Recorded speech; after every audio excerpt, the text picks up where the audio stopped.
Mardi 12 novembre 2024, amis de la revue de presse, bonjour.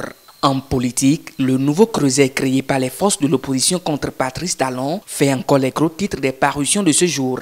À peine créé, le cadre de concertation est déjà à l'épreuve des critiques, placard à la une le matinal. Le quotidien propose à ses lecteurs un condensé des réactions dont celle de la FCBE, ce parti qui serait écarté de la coalition.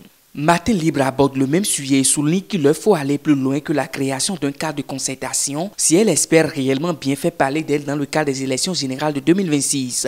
En tout cas, le quotidien Noko est très informé, pense que l'opposition met déjà en application ce conseil en resserrant les rangs. Bien que l'on s'accorde à dire que toutes ces démarches s'inscrivent dans la préparation des élections générales de 2026, Dynamisme Info relève ce matin un point qui entrave l'animation de la scène politique. Selon le quotidien, l'expression des intentions de candidature pour 2026 suscite actuellement un certain malaise au Bénin. Le journal observe que le simple fait de se positionner comme candidat semble déranger et s'interroge sur les raisons de ce phénomène.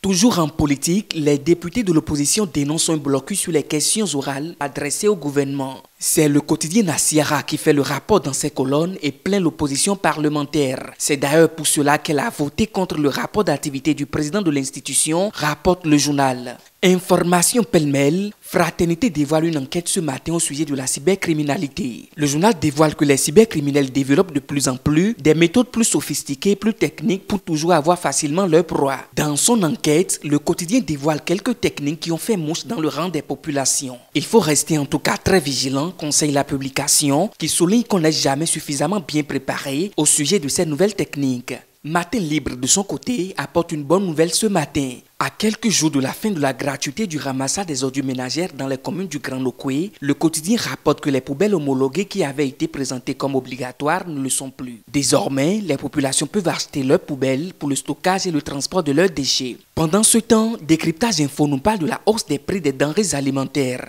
Le journal a constaté que les prix des produits alimentaires sont montés en flèche. La conséquence, selon le journal, c'est que l'indice lié à l'inflation est en hausse. Direction Criette à présent pour parler de l'affaire Frère Onvi. Le matinal nous apprend ce matin que la demande de mise en liberté provisoire de ces deux collaborateurs a été rejetée. Et on finit avec cette note triste. À Sirarou, dans la commune de Ndali, un homme a été retrouvé mort dans son champ. L'information a été donnée par Matin Libre qui ajoute que la police a ouvert une enquête pour élucider l'affaire. Fin de la revue de ce mardi. Je vous retrouve demain pour une nouvelle compilation de l'actualité.